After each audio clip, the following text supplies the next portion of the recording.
जय, श्री गुरु परंपरा की जय। गौर प्रेमानंदे।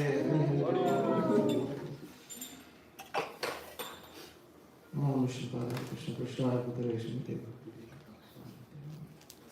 ओम अज्ञानतिमिरान्धस्य ज्ञानाञ्जनशलाकया चक्षुरुन्मीलितं येन तस्मै श्रीगुरवे नमः। श्रीचैतन्यमनोभीष्टं स्थापितं येन भूतले स्वयं रूप कदा मह्यं ददाति।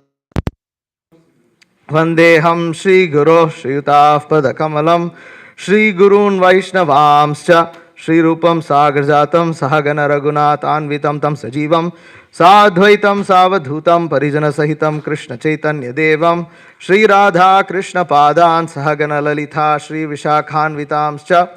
हे कृष्ण करुणा सिंधो दीनबंधो जगत्पते गोपेश गोपिका कांत राधा कांत नमोस्तुते।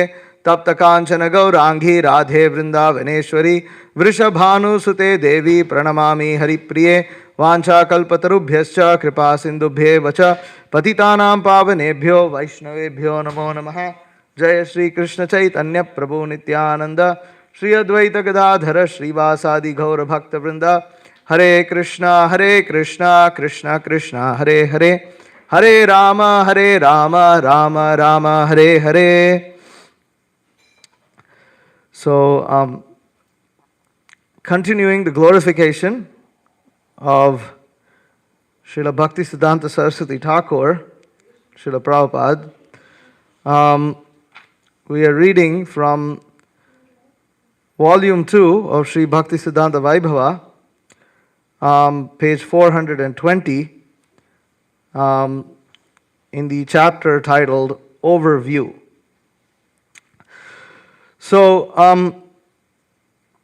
in the song that we just sang, Guru Parampara, was a song that Srila Bhaktisiddhanta Saraswati Thakur instituted in the Gaudiya Math to be sung every single morning. In fact, in the Gaudiya Math, Srila Bhaktisiddhanta Saraswati Thakur recommended devotees to chant a minimum of 64 rounds of the Hare Krishna Mahamantra every single day. But it was a recommendation, meaning that many devotees did it. Some devotees didn't chant 64 because they were engaged in various services. And when Bhaktisiddhanta Saraswati Thakur was once challenged about that or it was brought to his attention that, people in your mutt are not chanting 64 rounds. He insisted that everybody was chanting 64 rounds. Meaning that because they were being engaged in service, they were always, that was equivalent to chanting. However, the difference is that Srila Bhaktisiddhanta Saraswati Thakur never set a minimum. Also because in those days, when people received Harinam Diksha, it was understood that you just chant the holy name. You chant the holy name as many times as you can, and you just keep chanting. So you'll see that actually even there's a story of, there's a memory that, what's his name, Atma Tattva? Prabhupada disciple? There's a disciple named Atma Tattva Prabhu? Yeah. So that he has a story where there's a person, who has, I believe, elephantiasis or something. It's a leg disease where the leg gets swollen up. It gets really swollen up, and especially in those days, there was no. It seems that there wasn't any cure or whatever. Maybe it was in an advanced stage, but he couldn't. He would struggle to walk. And he couldn't come and live in the temple because in those days, if you had to get initiated, you had to come and live in the temple. And long story short, he couldn't come and live in the temple. Anyways, he came and met Srila Prabhupada in a very feeling way. If you want to hear that memory, it's an amazing memory. He said, Srila Prabhupada, and he gives Srila Prabhupada, so he's a plate full of fruits, and he's having a private darshan with Srila Prabhupada, and with tears in his eyes, he's saying, Srila Prabhupada, I just want to chant. I want to chant, meaning that he felt unqualified. He wanted to be able to chant. he couldn't live in the temple, so he was like, what is my hope?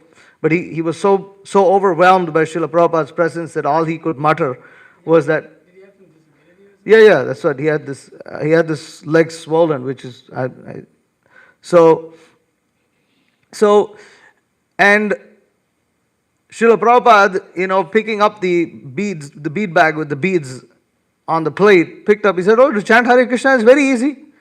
You take up the beads, and then Prabhupada showed him how to chant. You see, you keep your finger on the bead like this, and you say one full time, Hare Krishna, Krishna Krishna, Hare Hare, Hare Rama, Rama Rama, Hare Hare. And then you go to the next bead, Hare Krishna, Krishna Krishna, Hare Hare, Hare Rama, Rama Rama, Hare Hare. And you go to the next bead. And in this way, Srila Prabhupada chanted a full round on those beads.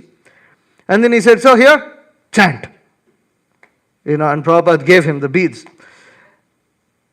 And he became so blissed out that he got the beads that Srila Prabhupada had chanted on. And in one sense, although he never officially went through any process of initiation or something, practically that was initiation. And he goes back to his house. He starts chanting his rounds. I think about a year or maybe 2 years later, and I believe Srila Prabhupada had already passed away by this time, or I'm not 100% sure. But anyways, this person passes away. And when Atma Tattva Prabhu finds out about this person, he finds that he has this huge portrait of Srila Prabhupada in his house. And he would look at that picture and he would just chant all day long. That was all he was doing, just chanting. And when he passed away, his relatives said he passed away with a smile on his face, like no sign of any misery. And they had to struggle to remove the beads from his hand when he passed away.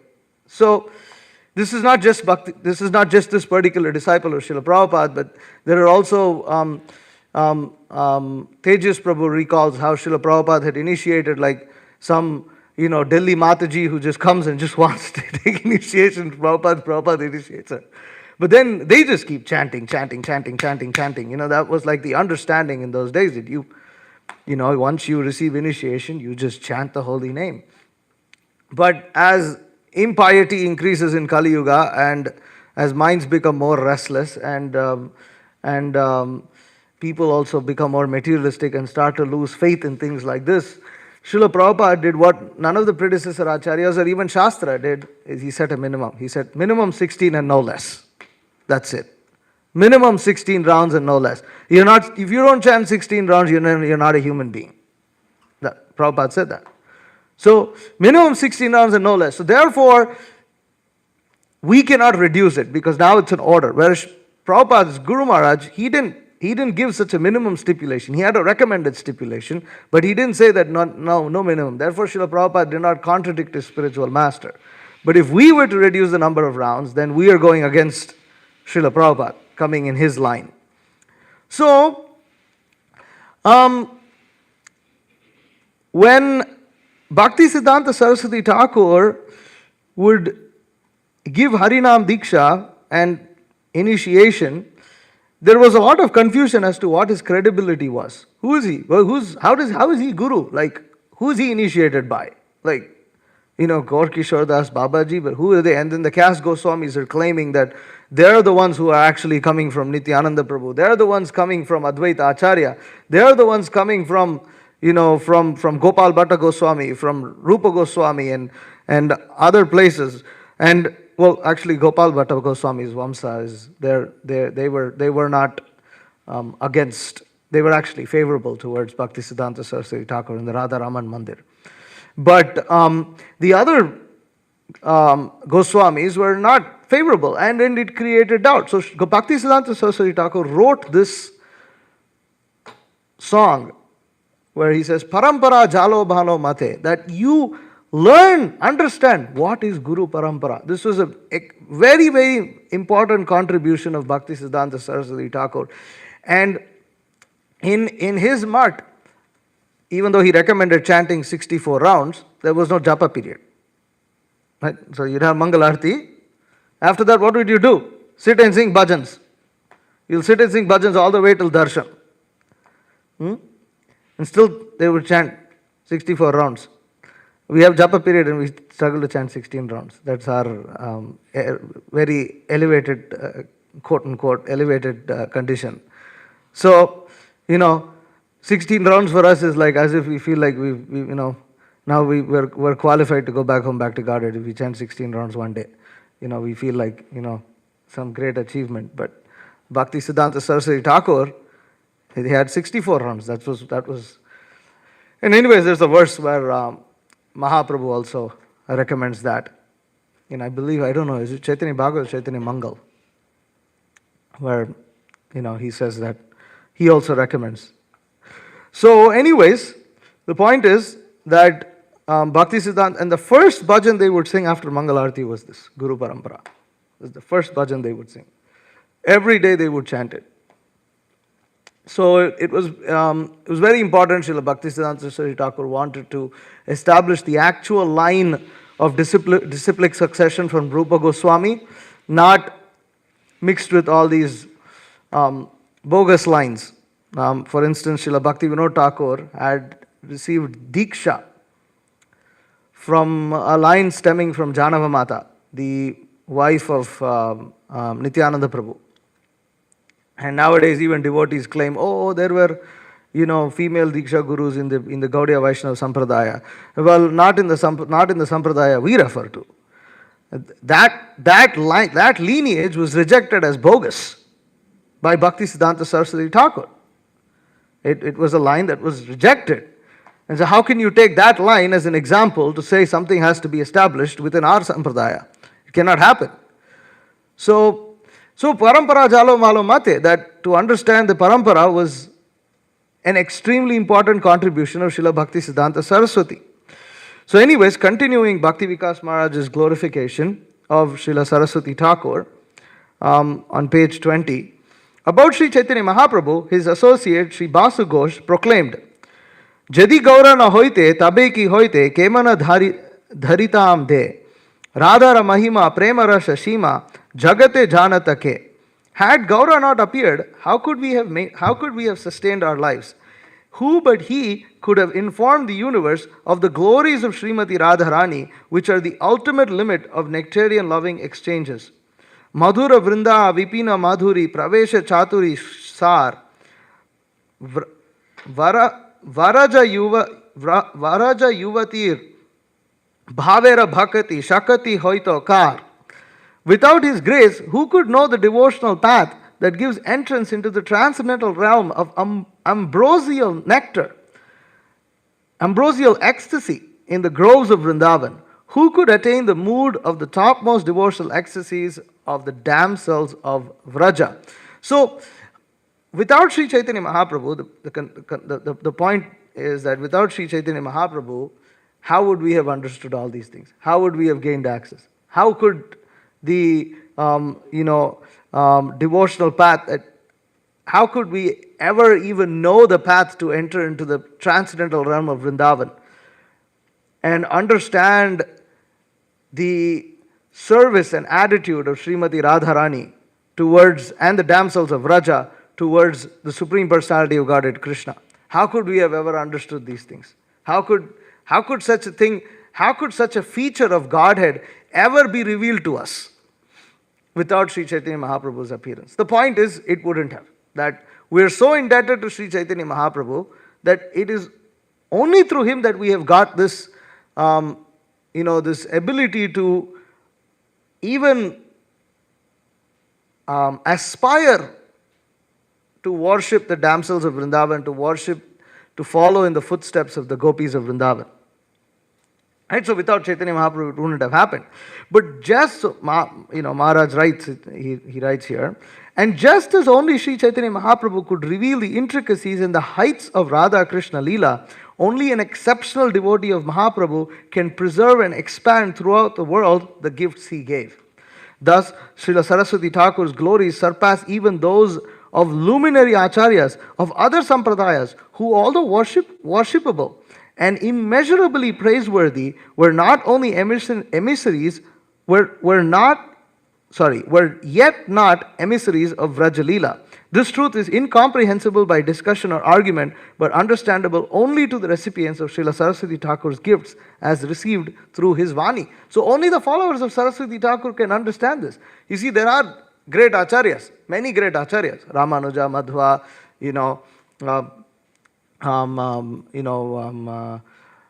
Vishnu Swami, Vallabhacharya, and others, so many others are there. But they could not spread the intricacies and heights of Radha Krishna Leela in a form that can be easily accessed and acceptable by everybody of this world, not just people of India, not just people of Bengal, not just people who are part of the Gaudiya Sampradaya, but people who are completely unrelated and who are actually living animalistic lives. Srila Saraswati Thakur gave those gifts that Mahaprabhu gave.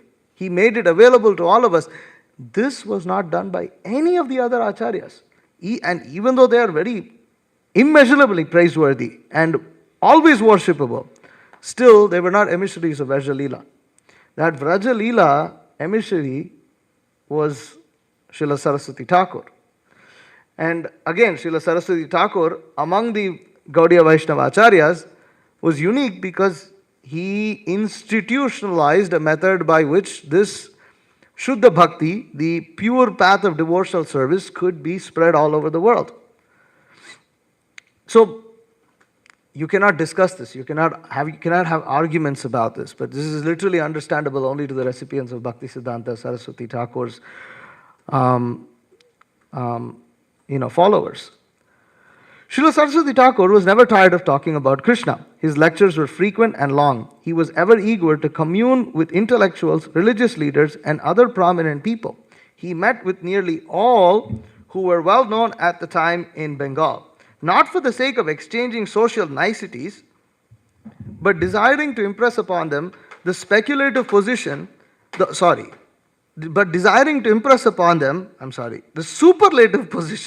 of Lord Chaitanya's doctrine. In debate, he was unassailable, well earning a reputation for demolishing false ego. Despite speaking to the innumerable reputed scholars, he was never overmatched or obliged to conciliate. He incessantly pressed the same point to all: full surrender to Krishna. So, Srila Saraswati Thakur would meet with all these religious leaders, he would meet with intellectuals, he would meet with all these prominent people. And what would he do? He would not just exchange niceties. Oh, you're so wonderful, oh, you're so glorious, oh, wonderful, like this. But rather, he would impress upon them Lord Chaitanya's doctrine. He would impress upon them Lord Chaitanya's philosophy, the superlative position, as Maharaj writes here. And when he was debated, he could not be defeated. He earned a reputation to demolish false logic. And even with reputed scholars, he was never overmatched or obliged to conciliate. It means he was never obliged, he never made himself obliged to compromise in any way. And this is very, very difficult. It's very difficult, especially when you're trying to establish, a pan-India society, a society that spans the entire country, and you are dealing with colonial rulers who, just by the fact that they are of a different skin, just look down upon all the Indians by default. And in such an environment, Srila Saraswati Thakur would not even compromise. He would not compromise. He was respectful and all this, but he would not compromise.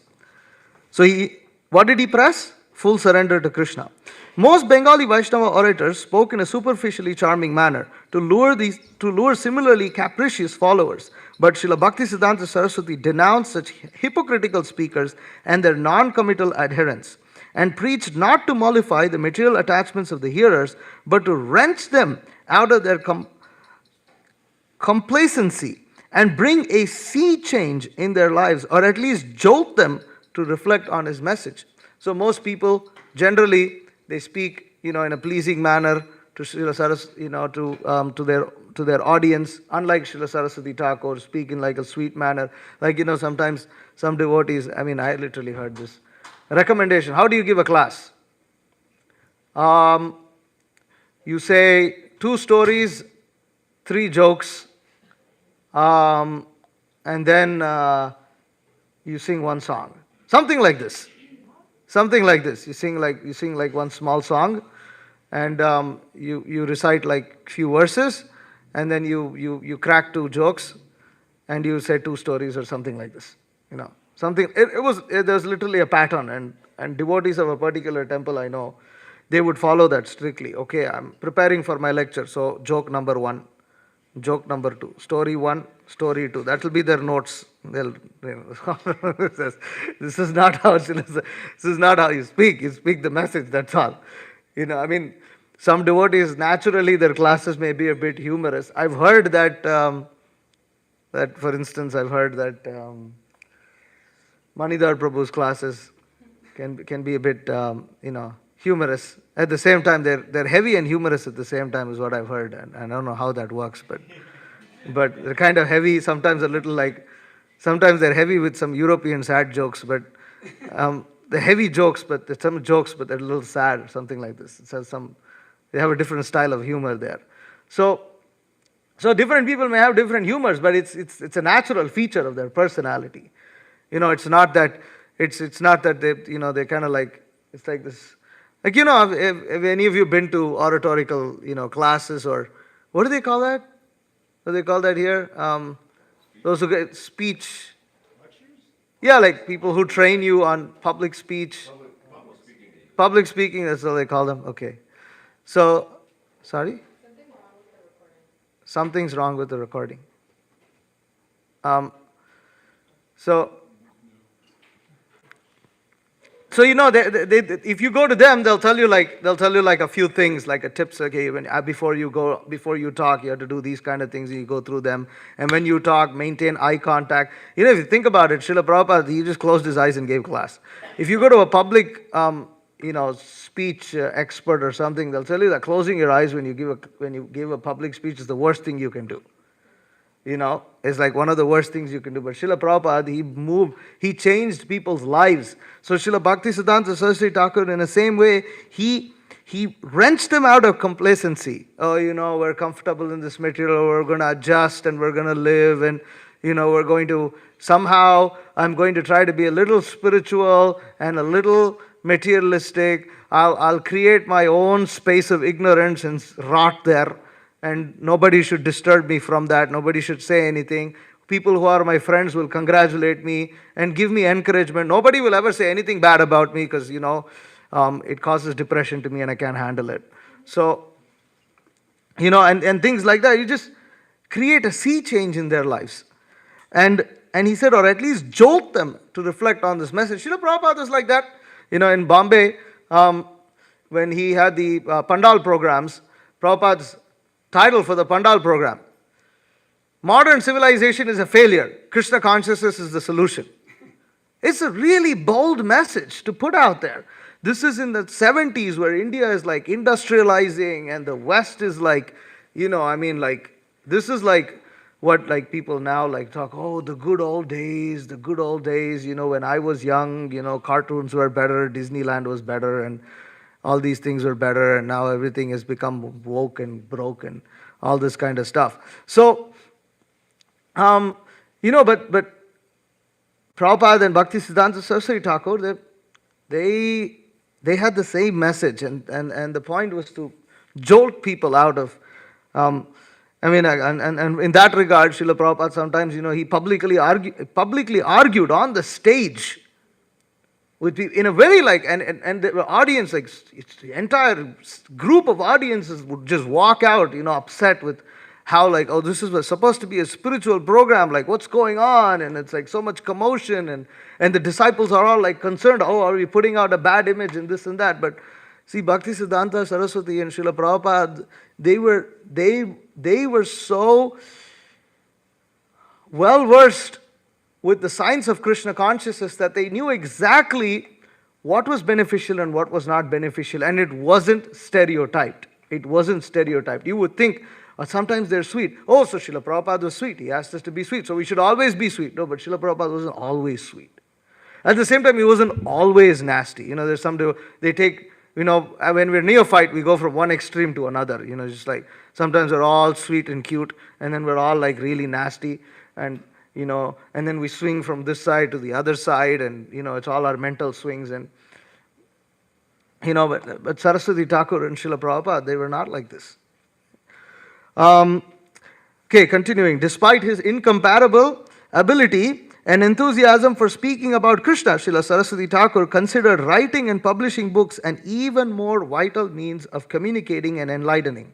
From childhood, he was constantly writing. His major literary contributions were commentaries on Srimad Bhagavatam, Sri Chaitanya Charitamrita, Sri Chaitanya Bhagavat, and various other shorter works, authoring several original booklets and over 300 essays, mainly redacted from his lectures, editing numerous books by Bhaktivinoda Thakur, printing many writings of Bhaktivinoda Thakur, of previous acharyas of all four Vaishnava Sampradayas and certain of his disciples, and establishing 5 presses for publishing magazines, journals, and even a daily newspaper.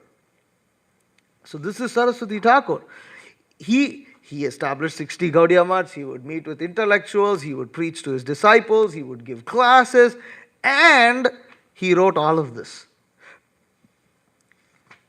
How did he do it? How did they do it? I mean, if you think about it, how many books did our Srila Prabhupada author within the 11 years of him being in the International Society of Krishna Consciousness is unimaginable. I mean, it's not possible by any person with human grade of strength.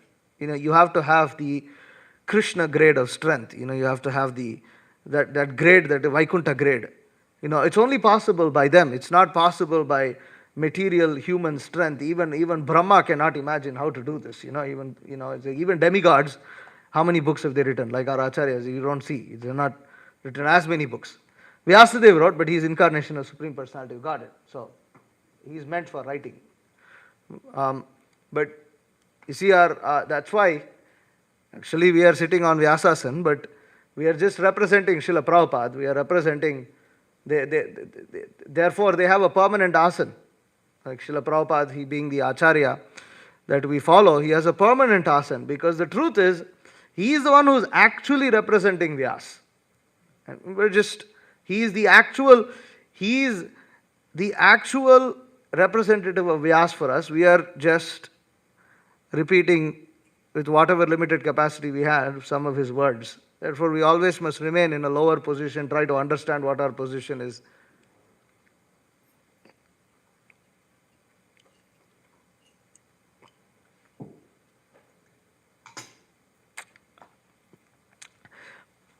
Okay, continuing. As a genuine empowered Acharya, Srila Saraswati Thakur continually traveled, wrote profusely. Oh, by the way, he traveled like anything. Over here, it said, there's a map here on the bottom, on the end of the book, end of volume 2, where there's a map of all the places that Srila Saraswati Thakur visited. Right? And if you look, he's crossed the length and breadth of the entire Indian subcontinent, the entire peninsula. He's even gone to Pakistan. He went to Rawalpindi, Lahore, and Multan in Pakistan. And he went all the way to Dhaka and Agartala, Shilhet, which is all the way in the east of Bengal. And then all the way south, Kanyakumari. And then all the way north in Jammu. And by the way, in those days, they didn't have airplanes. So there were no airplanes. The concept didn't exist. Airplanes were not a thing in those days. They did have locomotives, they had trains, and Saraswati Thakur did travel on trains and cars, but they were steam locomotives, right? Coal-powered locomotives that would chug along the railway line and would take a long time to travel. It would take a really long time to travel. And it wasn't comfy either. My grandfather, when he was young, he's about 90 years old now, so those steam locomotives still existed in those days. I mean, in India, technology progresses much later. So, and he would say, when you sit in that train, when you come out, all your clothes are black. Not completely, but what is white would turn gray. And if you rub your face, you'd have this black, because all the soot from the engine is flowing into the train cars. And there's no AC. And by the way, no airplane means no AC also. So there's no air conditioning. So it's just open, and this is how people had to travel. Bhaktisiddhanta Saraswati Thakur traveled like that. He wrote so many books. How is it possible? How is it possible? He did it because he's a genuine and empowered acharya. Wrote profusely, established temple, preached and initiated disciples. He met with the top strata of society, invariably impressing upon them the urgent need for Shuddha Bhakti. Yet his mission was not restricted to any section of society, as he envisioned preaching the Sankirtan movement throughout the universe, to all jivas in all species of life. He wanted to preach to all species of life. Even now, this is still inconceivable. It's still inconceivable. I mean, so many things about Saraswati Thakur were inconceivable, and these facets of his mood and mission still remain inconceivable. Someday, in the future, by his mercy, some of these things may get revealed.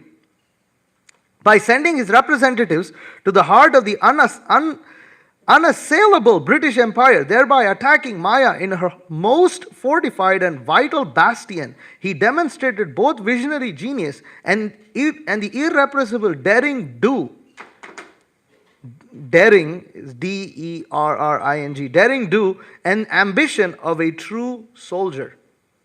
So, now, where did Saraswati Thakur decide when he wanted to preach in the West? He sent his disciples to London. Now remember, this is at the time when the British Empire is in its full glory. It is the unquestionable world superpower. It has colonies on every single continent of the globe. That was when they had the saying, the sun never sets on the British Empire. Because it would set in one place, but it would rise in another part of the British Empire, meaning that they had their colonies all over the world. Every single part of the world, they had colonies. So, in this way, and at that point of time, London was the number one important city in the world. It was the place, it was the Rome of the world at that time. And Saraswati Thakur sent his disciples there. He sent his disciples to London.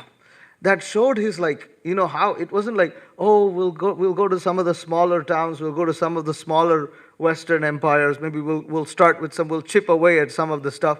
No, you just go straight, like Srila Prabhupada chasing the rhino. When Srila Prabhupada decided to establish his mission in the most important city of the world, New York City. That's where Srila Prabhupada started. And where did he start? In the worst doldrums of New York City, in Lower East Side. It was one of the worst places you could think of. It was very bold. It was even today, the Lower East is a little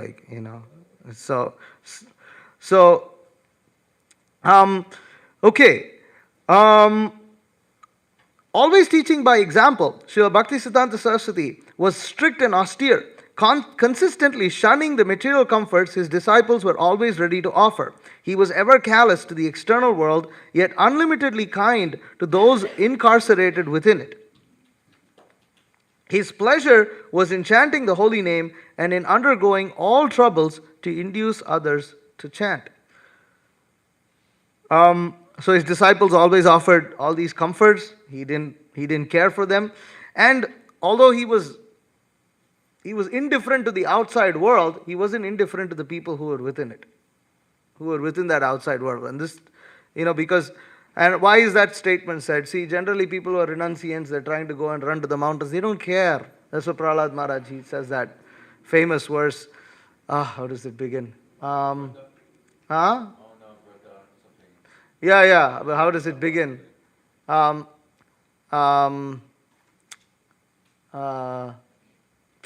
If I get the first word, I would say it. Anyways, there's always starting problem. Like the steam locomotive. You have to get it chugging. You have to get it chugging for about like an hour, half hour before the train has to like actually leave. Like probably even more than that. So, anyways, Hare Krishna. So Prahlad Maharaj said that he was not like the munis who didn't care about, who just ran away from the cities and towns. Because he wanted to preach in the cities and towns. He said, I don't want to go away from these towns and villages like these other munis who are selfish. Prahlad Maharaj termed them as selfish. He said, but on the other hand, I want to be able to turn these unfortunate souls who have forgotten about you, O Nrsimhadev. I want to turn them towards your Lord. Prayena Deva Muniya Swavimukti Kaman. Swavimukti Kaman. They are only interested in their own liberation. Swavimukti Kaman. Maunam Charanti Vijane Naparartha Nishtha. So they are not. Maunam Charanti. They have taken a vow of silence. Maunam Charanti Vijane Naparartha Nishtha. They are not interested in the welfare of others. They are only interested in their own welfare. Naparartha Nishtha. Naparartha Nishtha, then Naitan Vihaya Kripanan Swavimuksha Eko Nanyatwadasya Sharanam Brahmato Nupasye. So, see, steam locomotive kicks into action. So, so he says, how does the second line start? Maunam Charanti, no, that's not, sorry, the third line, sorry. Second line of Sanskrit. Naitan Vihaya Kripanan Swavimuksha Eko. That Naitan Vihaya, what does Naitan Vihaya mean? Not these and? Not these, leaving aside Kripanan, fools and rascals. Right, so that I don't want to leave aside these fools and rascals. Kripanan, Sovimuksha Eko. So Kripanan refers to miserly, people who are miserly. Kripanan. Sovimuksha Eko. Eko means by myself. I don't want to leave these people and go by myself. Nanyatwadasya sharanam brahmatonupasye na anyatha. I want to make them realize that actually they have to understand that there is no other way, na anyatha, no other option, but surrendering to your lotus feet. Nanyatwadasya sharanam, twadasya sharanam. Your surrender unto you. There is no other path. I want to make them realize that there is no other way but to surrender unto your lotus feet. Nanyatwadasya sharanam brahmato nupasye. So, how is the last line translated? The last line, you want the word for word? Yeah. So, Nanyam says, Nanyam is not other. Yeah. Twad yourself. But for you, Asya. Sharanam is Shelter. Of the living entity rotating in one. Rotating. Brahmato nupasye. Nupasye? What does nupasye? Okay. So, nupasye. So, he's saying that there is no other shelter for these living entities who are roaming in this material world. Brahmande Brahmite Kono Bhagyavan Jeev Guru Krishna Prasade Pai Bhakti Lata Bij. So this is what Prahlad Maharaj wants to impress. And this is what Bhaktisiddhanta Saraswati Thakur also wanted to do. And what did he take pleasure in? He took pleasure in chanting the holy names. Bhaktisiddhanta Saraswati Thakur was seen, for instance, in Bhaktisiddhanta Vaibhava, it is described how he would be often seen chanting, walking and chanting in his balcony, pacing, front and back, and chanting his rounds. And he would undergo all troubles to induce others to chant. As a social reformer, he opposed the adventitious caste system of the day, instead promoting the pristine alternative of Daiva Varnashram Dharma. He declared the essence of Brahminical quality not to be by birth, but by spiritual advancement, and thus initiated aspiring Vaishnavas from all castes. Continuing the lead of Srila Bhaktivinoda Thakur, Srila Saraswati Thakur performed unprecedented service to Sridham Mayapur. Srila Bhaktivinoda Thakur had been instrumental in revealing the birthplace of Sri Chaitanya Mahaprabhu in Mayapur and had done much to substantiate its authenticity and importance, especially by establishing the first temple there in modern times. Srila Saraswati Thakur exponentially increased that work by developing the expansive Sri Chaitanya Mat and other major and smaller buildings, reintroducing Navadvip Mandal Parikram and quelling the dissent of those who denied that Mayapur is the actual birthplace of Lord Chaitanya. So this was a very, very difficult task. Now you see, now you go to Mayapur. I mean, even now, I'll tell you one thing. Even now, there is no big hospital in Mayapur, right? There's a hospital. You want to do something major, you still have to go to Kolkata. In spite of the fact that there are so many devotees, there's a huge organization, and they get tens of thousands of visitors, visiting Mayapur every single day. And in spite of that, and in spite of the Chief Minister of Bengal visiting Mayapur and coming and seeing the TOVP project, still Mayapur doesn't have a full-fledged hospital to care for all the people that live there. You still have to drive 3 hours south to Kolkata. No, 4, isn't it? It takes about 4 hours. 4 hours, and by the way, when you drive on that road, you may not reach, because it's just like, it's one of those most, it's very scary drive from Kolkata to Mayapur. Not Delhi to Vrindavan is not like that. Kolkata to Mayapur is something else. So and that's now. And when Srila Prabhupada was there also, you can read in the Leelamrita, you can read it. It was very difficult, in spite of the fact that there were so many Gaudiya Mats. When Bhaktisiddhanta Saraswati Thakur was there, it was just a jungle. It was just a jungle. It was a total jungle. And on top of all that, some place that Bhaktivinoda Thakur figured in the middle of a jungle was now Chaitanya Mahaprabhu's birthplace, not the main temple of Chaitanya Mahaprabhu in the town of Navadvip. The town of Navadvip is across the river from Mayapur. And this is now the birthplace of Chaitanya Mahaprabhu. And there was so much opposition to this. So many stories again in that regard. But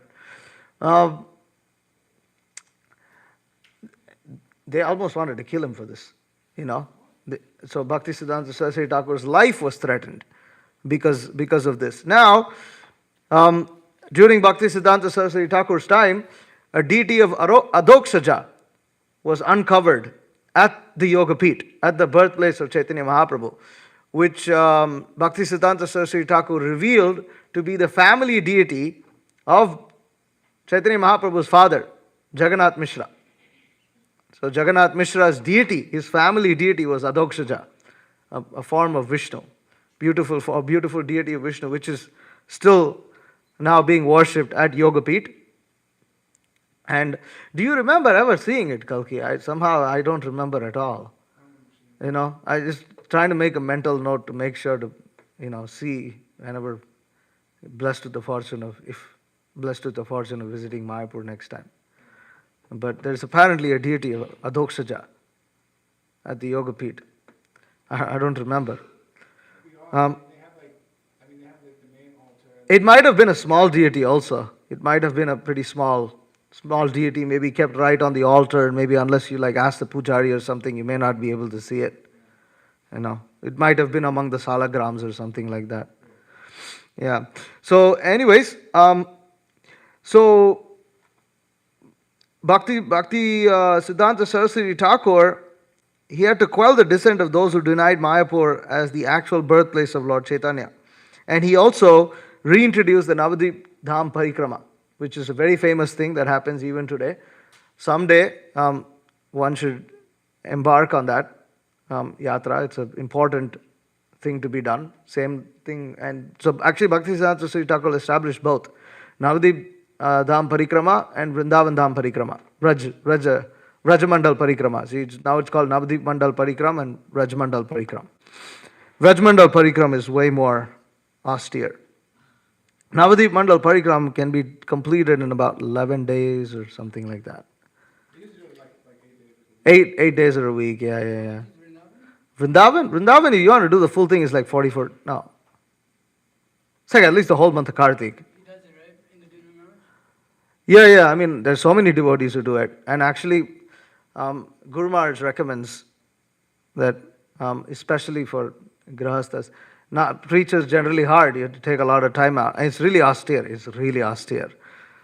just, you're intense, and you have to You have to just dry your clothes outside, and it's really austere. It's not like comfortable, you know. You're going to live in the fields? Yeah, you practically just camp out in the fields, and it's you know, bathing and all this is like, it's austere.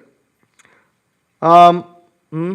Seeking Mahidi Prabhu like did it last Kartik. Yeah. Many devotees do it.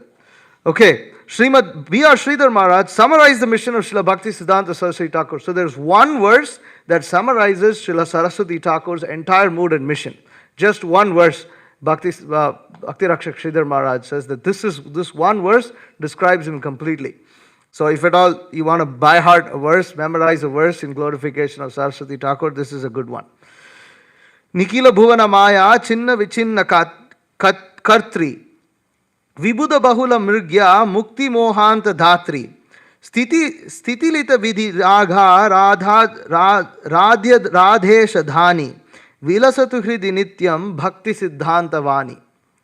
With his first step, he cut to pieces the entire plane of exploitation, and with his second, he crushed the speculation of scholars of salvation and liberation. With his third, he softened Vaidhi Bhakti with a touch of divine love, Ragamarg. Taking us beyond Vaikunta, he introduced us to the highest worship of Sri Sri Radha Govinda. With the softness of Vrindavan within and the hardness of a devastator without, he created havoc in the world by fighting with one and all. Single-handedly battling against the whole world and cutting everything to pieces was his external feature. His second attitude was to stop the boasting research of scholars and doctors of different schools of thought. And third, to minimize and slacken the grandeur of worship of Narayan and establish service to Radha Govinda as the topmost attainment. He caused the domain of love to descend into this plane with service to Radha Govinda, establishing that the flow of divine love from the heart is all in all.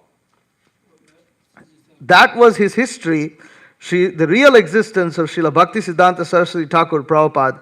May his divine teachings, Bhaktisiddhanta Vani, dance eternally within the core of our hearts. This translation, if you kind of grabbed it, I'm not going to go into it. It's actually, most of it's beyond even my head. But, this translation, although intertwined, this translation with intertwined commentary is by B.R. Sridhar Maharaj himself, who further commented, although externally he was like a lion, internally he was amazingly tender and sweet. But one could feel it only by communion with the inner beauty of his personality.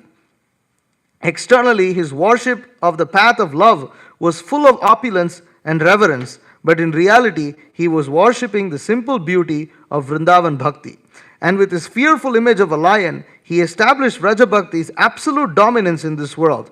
After his disappearance, I described his life in one verse. If he were here now, I think he would say, Sridhar Maharaj has captured me in a poetic prison.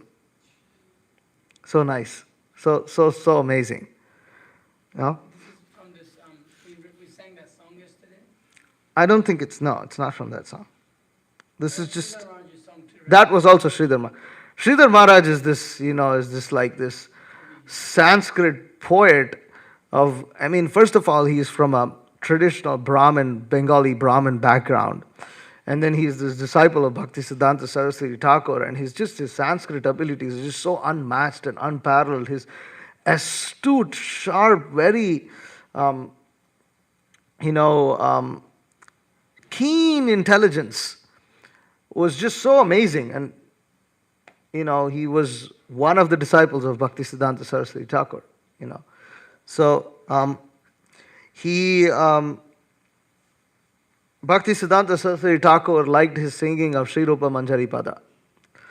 And therefore, when Bhaktisiddhanta Saraswati Thakur passed away, Sridhar Maharaj sang that song, Sri Rupa Manjari Pada. In fact, I think he also sang songs to him just before his passing, a couple of days before his passing. I don't remember. My memory is a little vague here. But he was present in the Gaudiya Math at the same time that Saraswati Thakur passed away. Okay, continuing. Although moving in this world, Srila Bhaktisiddhanta Saraswati was clearly not of it. An intense desire to satisfy Krishna permeated every breath of his life. He was undoubtedly a Vaikuntha man, profusely decorated with all 26 qualities of a pure devotee. According to the commonly related anecdote, when His Divine Grace A.C. Bhaktivedanta Swami Srila Prabhupada was asked about his guru, he replied, "What can I say? He was a Vaikuntha man." The 26 qualities are listed in Srila Saraswati Thakur's description of Srila Bhakti Vinod Thakur. While his achievements may be intimated by listing them, the true value of his contribution can be appreciated only by those who enter into the spirit of his teachings. As observed by Sripad B.P. Puri Goswami, Bhakti Pramod Puri Maharaj, formerly Pranavananda Prabhu, who spent 13 years with him, I was astounded. He was completely pure. There was no black spot in his whole life. Even though the personality of Saraswati Thakur is not widely known among mundaners on this planet, the quality of his benefaction far exceeds that of Buddha, Jesus, and other titans of religion. It is highly regrettable and a symptom of the times that many con men are lauded as sadhus and religious icons, whereas personages of the spiritual stature of Srila Saraswati Thakur remain largely unknown to the condemned populace of this wretched age.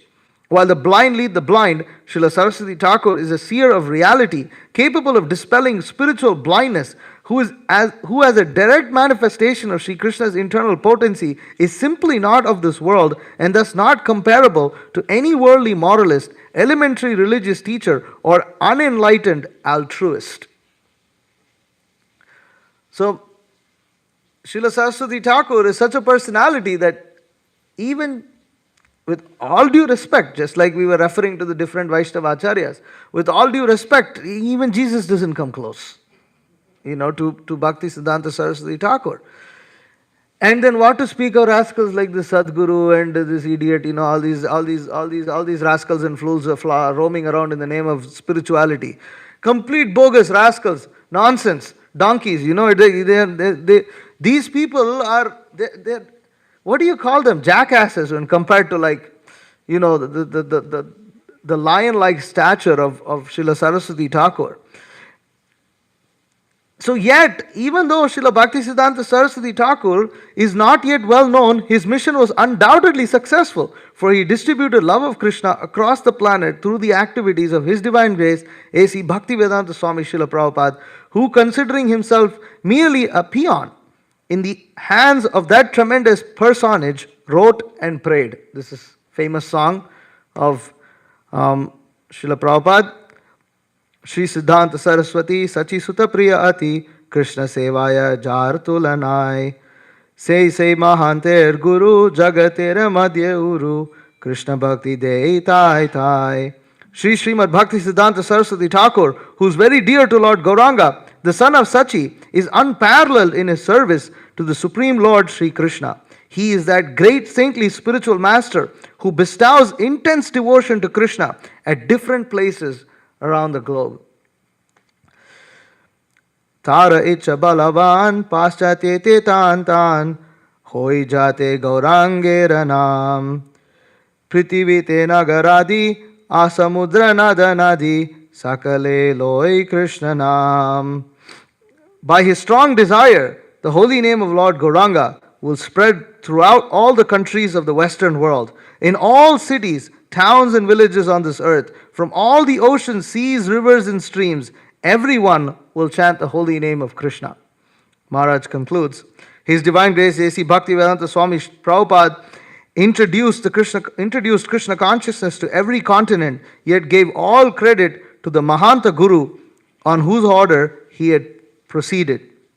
The accomplishment of this one exceptional disciple is sufficient to ensure that the name and legacy of Srila Bhaktisiddhanta Saraswati Thakur will be remembered perpetually. As His Divine Grace A.C. Bhaktivedanta Swami Prabhupada wrote about his beloved spiritual master, he lives forever by his divine instructions, and the follower lives with him. Srila Saraswati Thakur ki jai. So, here Although there were so many opponents during Bhaktisiddhanta Saraswati Thakur's time, and they were all bigger than him, most of them. All these caste Goswamis and the Apasampradayas, they were all far bigger to what he was. I mean, in terms of like following and popularity and things like that. Now where are they? They don't even exist. They have been pushed to the side. Most of them have just become extinct. And others, they just exist in name only. They exist in some remote pocket, irrelevant, uncared, and quite rightly so, ignored by any important personality of this world. Whereas on the other hand, Bhaktisiddhanta Saraswati Thakur's mission, through the vision of his disciple Srila Prabhupada, has, to the guidance of his disciple Srila Prabhupada, and the blessings of Srila Saraswati Thakur himself, has spread all over the world and become a very, very formidable, real, spiritual culture to reckon with. And continues to inspire and transform many, many hundreds of lives throughout the world. So we have this great good fortune. We've come in this line of Srila Bhaktisiddhanta Saraswati Thakur, and we are also, by the mercy of Srila Prabhupada, we also have good guidance that we are able to somewhat perceive these things and also implement to whatever degree we are able to the pure mood and mission of Srila Bhaktisiddhanta Saraswati Thakur here at our temple, Krishna Life. And we should always remember Bhaktisiddhanta Saraswati Thakur, and his that guiding light must always remain in our lives. Otherwise, we will just get lost. We'll just get lost. And therefore, the Guru Parampara is extremely important. But this Bhaktisiddhanta Vaibhava is so relevant. It's so relevant, especially today. What the difference is that in many ways the situation is somewhat similar, somewhat different, somewhat similar to what Bhaktisiddhanta Saraswati Thakur faced. Srila Prabhupada didn't face exactly that. He was just facing straight up people who had no knowledge of Krishna consciousness. But on the other hand, here we are faced with Krishna conscious devotees who have no understanding of what Krishna consciousness is. And, we have to practice in such an environment, and we have to also remain humble at the same time. And so, for us to seek the blessings of Srila Saraswati Thakur is very important, very crucial. And otherwise, it's very difficult to navigate through the circumstances that are present before us. So I'll stop here. Any questions or comments, you can feel free to ask, raise.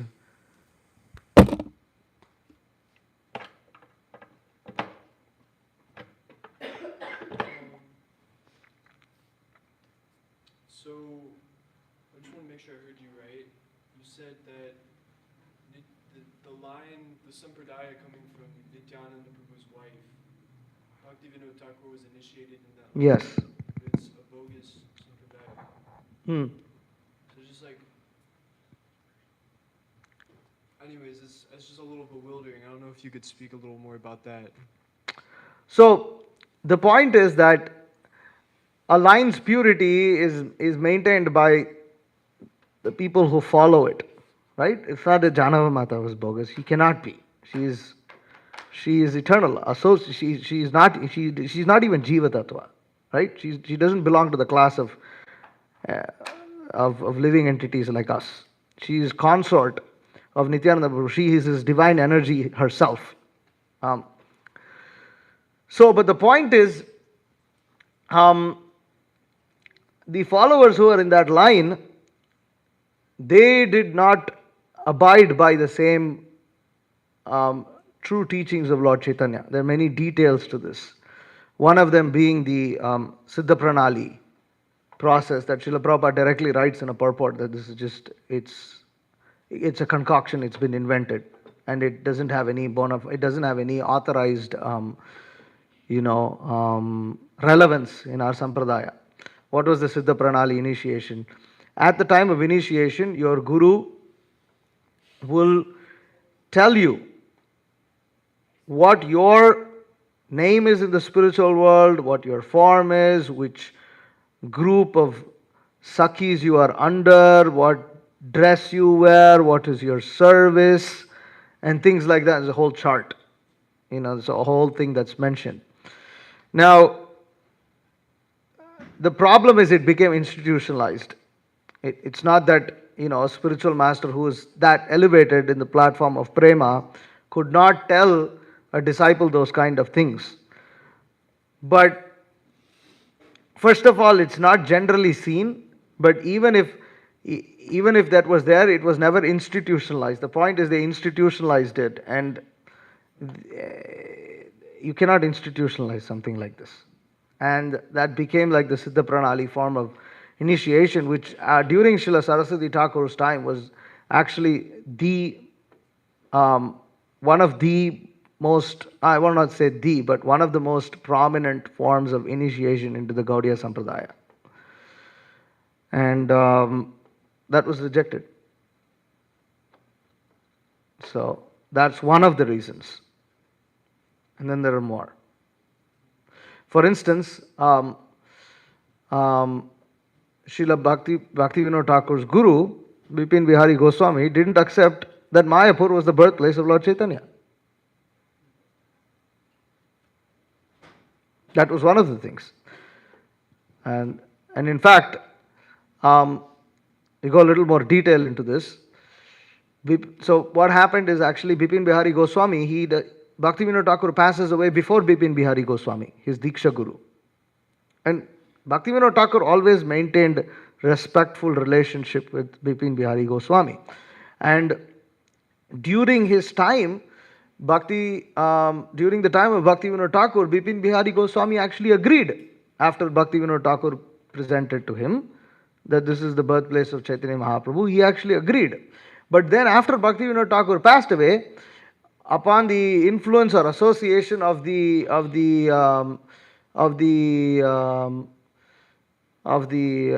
what group was that? Were they caste Goswamis in Navadvip the caste Goswamis of Navadvip who wanted to maintain their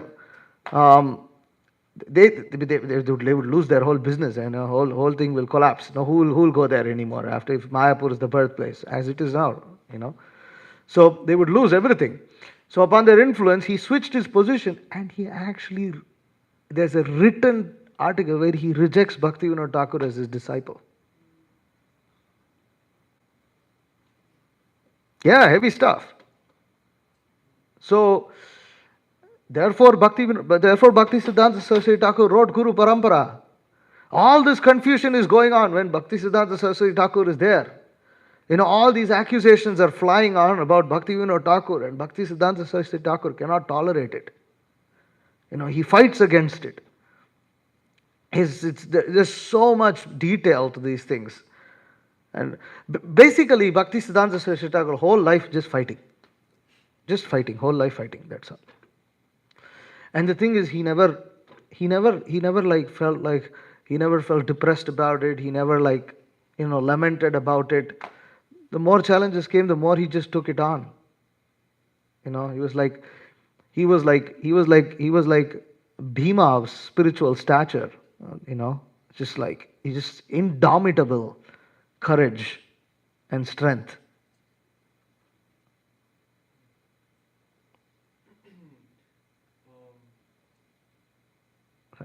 Did we see the so-called, the seemingly fallen position of Bhaktivinoda Thakur.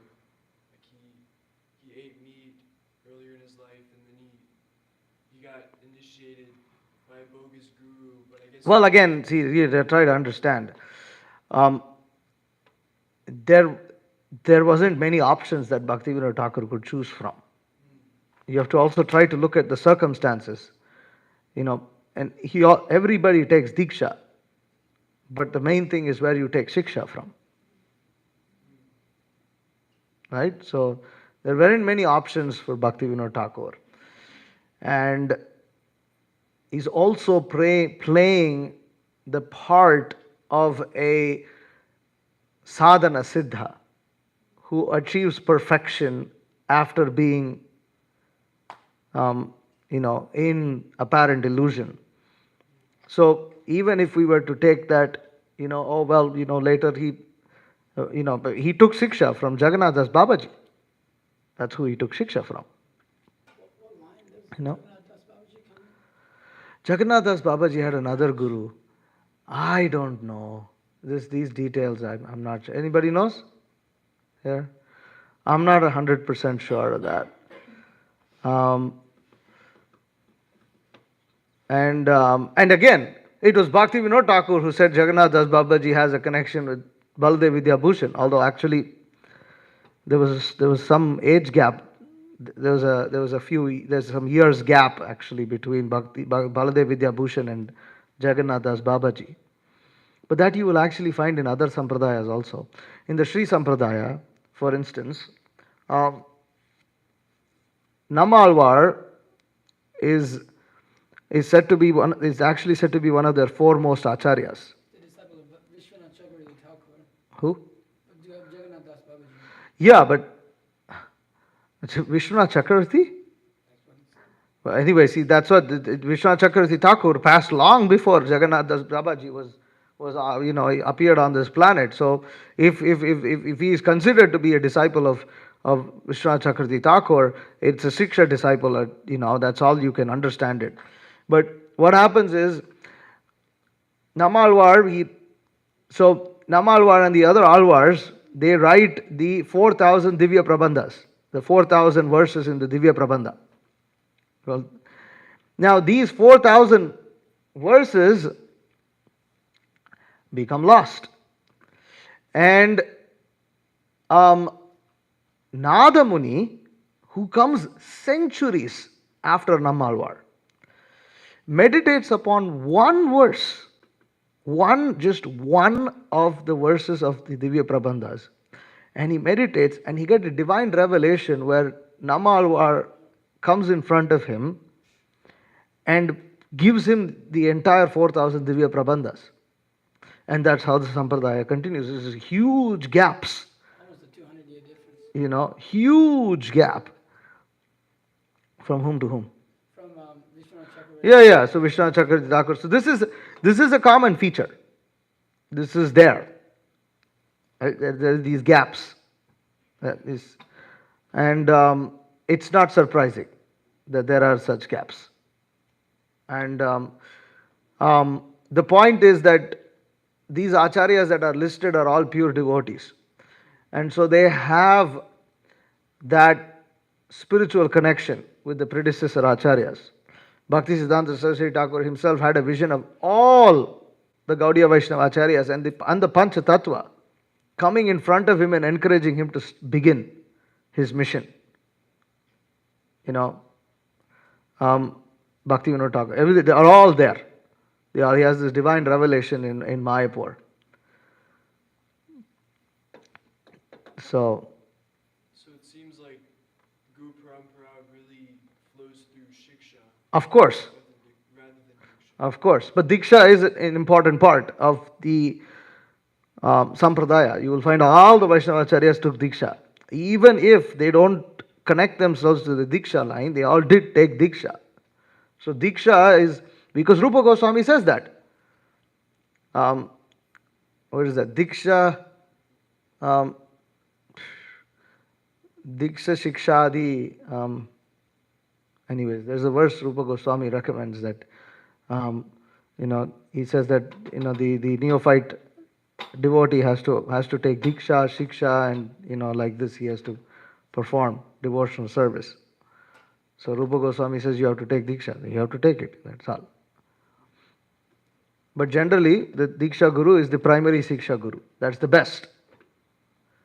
Although in many cases that may not be the situation. The neophytes give a lot of importance to Diksha. Siksha is more important. You can get initiation, but if you don't hear from your spiritual master, then it's his name and only. It's Diksha and name and only. But nowadays you will see everybody wants to get initiated, but they're not worried about the instructions. The instructions are more important. Diksha is also there, but instruction is important. Baladev Vidyabhushan, he's a disciple of Vishnu-Citta Thakur. So then, Again, gap.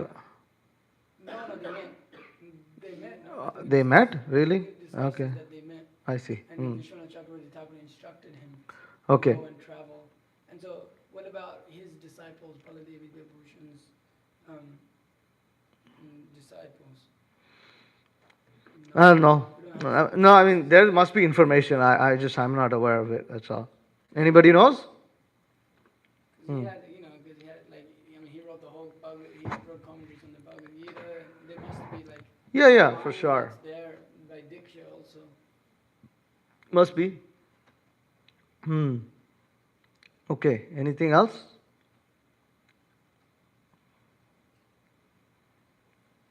All right. Okay. Oh, yes.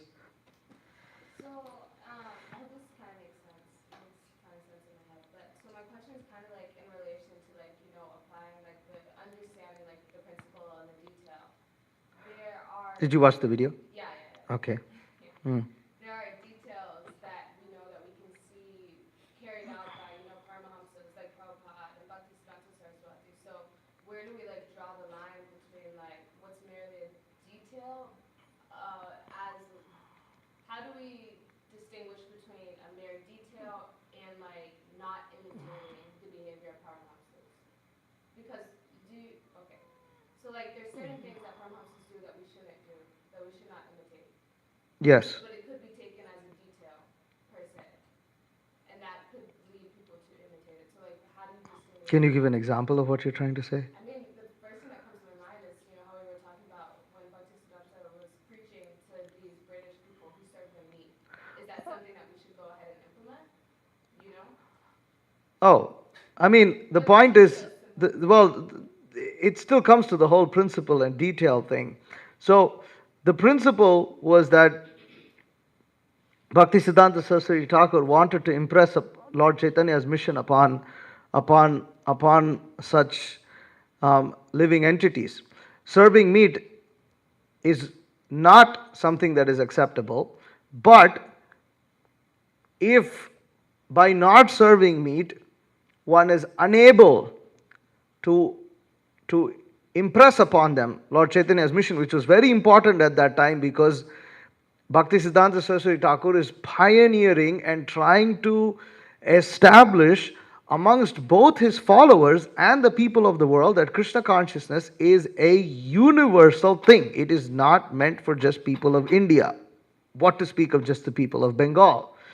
So, and who did the Indians regard at that time? The Britishers. I mean, the Britishers were you could be whatever, Japanese, or you could be Dutch or whatever, but you didn't carry that cloud. You're British means you were you were the best in the world in that time. So if they could somehow appreciate, that would create that would change that impression that, oh, no, they can never understand. It's impossible for them to understand. And we also have to understand that the Indians also felt that, well, first of all, they're just sinful. How can they understand? It's impossible. It's like they have to first get born as Indians, and they have to come like this, and it's not going to happen. But Rupa Goswami, and Chaitanya Mahaprabhu, he says that, Sarvatar Prachara Hoibe Moranam, that my name has to be chanted everywhere, in every town and village. How is this going to happen? So, Bhaktisiddhanta Saraswati Thakur had this very unique mission. He had to establish this fact, and to do that, if in those days, he concluded that if he did not serve meat, there was no way he could welcome the Viceroy of India. The Viceroy is the king of kings of India. There are different kings. The Viceroy is the British representative of He's the representative of the crown. The head of the state, the number one controller. And in those days, your viceroy, you ruled like a king. It was like you could bypass any law. There was no like, it's not like the president today, where the president, has to accept certain things that the Congress says and things like that. This wasn't like that. A viceroy, you were only answerable to the crown. You were not answerable to anybody else. So to bring such people, just imagine if we wanted to invite a governor here, it's not that just because they accept, they would literally have an entire list of requirements that you would have to fulfill to be able to invite them. You should probably pay for the security detail, you need to do this and that, and in those days, this is like Indians are inviting the colonial leader to some jungle in the middle of Bengal. It could have been a direct requirement. And while others would have shied away from this, Bhaktisiddhanta Saraswati Thakur decided that for a higher principle, this had to be a detail. But in another sense, this is not a detail, this is a principle. We do not serve meat. But that was the very difficult situation that Bhaktisiddhanta Saraswati Thakur was presented with. So therefore, these things cannot be imitated, because why can it not be imitated? The circumstances are just not the same. The circumstances are not the same. You don't have to do that anymore. And so that is the point. And right now, even if one were to argue, well, if I need to invite the governor, I probably need to serve him meat. But the thing is, Bhaktisiddhanta Saraswati Thakur wasn't just inviting the viceroy. It was also about the fact that he was, on principle, establishing the fact that Lord Chaitanya's mission can be appreciated by these Western people. Now we have so many people who are accepting it. You don't need to. Even if you bring the governor over here, it's not really going to make such an earth-shattering. You have to imagine, to bring the viceroy to Mayapur was such a statement to the Navadvip, caste Goswamis. It's like, it was such a statement. It was such a statement. It just created such an impact that it was a display of power and influence on a level none other. Like you just, and think maybe if the President of the United States were to come here, maybe. Even that these days, I don't know, these days. In India, it's still like that, if the Prime Minister visits, it's still the Prime Minister, still the Prime Minister, Here, I don't know, it's weird, and nowadays everything is up. It used to be like that in the United States also, but nowadays politics is different. Yeah. So I kind of did a little bit of research. It turns out, Is that okay? So Uddhava Das Babaji, the disciple of Baladev, was a disciple of Baladev Vidyabhushan. Uddhava Das Babaji Maharaj's disciple was Madhusudana Das, and his disciple was Vaishnava Sarvabhauma Jagannath Das Babaji. Okay, so Baladev Vidyabhushan had a disciple named Uddhava Das Babaji, who had a disciple named Madhusudan Das, whose disciple was Jagannath Das Babaji. So, again, it could be a Babaji line. It could, sometimes they Diksha from one person, they get Babaji initiation from another person, and then it's the Babaji line that's quoted and not the Diksha, and then it's like. The other information must have been wrong, because Vishnu Chakravarti Thakur is like, they are before Baladev Vidyabhushan. I thought that they never met, but. I think when you look at their lifetimes, Or they met maybe, but in the spiritual sense, but. It's mentioned in one book that one. They actually met. He instructed. Okay, so what are you saying is wrong then? No, I'm not saying. I'm saying that this is his disciple. I said before that Jagannath Das Babaji was disciple of Vishnu-Citta Chakravarti Thakur. Oh yeah, okay. I was a little surprised, but anyways, you read it, so I didn't want to argue. But okay. That line is there. Okay. It's nice. You go to your history. If you go, the ISKCON Desire Tree. It's like really amazing. You can like literally select all these amazing devotees. Yeah, I should know. We should know. Parampara jhalo bhalo mate. Okay. Anything else? Yeah. Just the point. They're still rolling, and therefore I'm happily taking my own sweet time here. Yeah. On the point, like Shravanti Mataji brought up, a similar instance is when ISKCON first started up in London.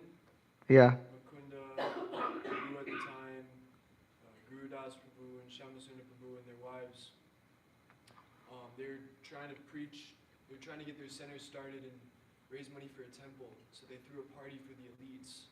And at that party they served cocktails.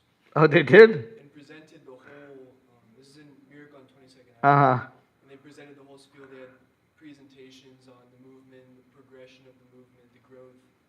And Prabhupada recorded a tape for them to play. It was like a big dinner party. They had prasadam and everything. But they served cocktails. They served cocktails. Because it's a cocktail party. Invite people late at night. Yeah, so there are some inconceivable things like this. There's other things actually. There's other things that, Getting their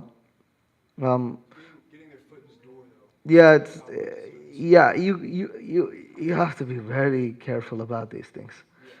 You have to be very careful. But the point is, bhakti is not stereotyped. That is the point. And you will always find that these acharyas, while they might employ such methods, and this is where it's really important, that while they might employ such methods during apat kal, means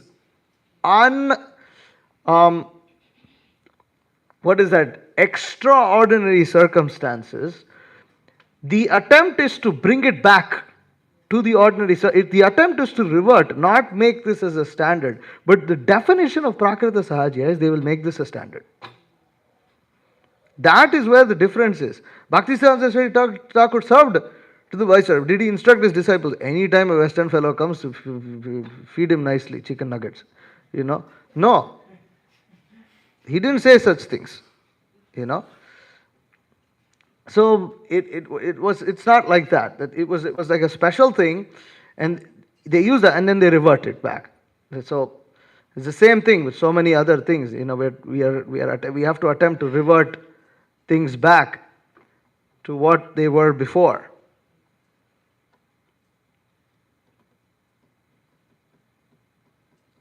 Okay, all right. Hare Krishna. Laddu rolling ki jai. Srila Bhaktisiddhanta Saraswati Thakur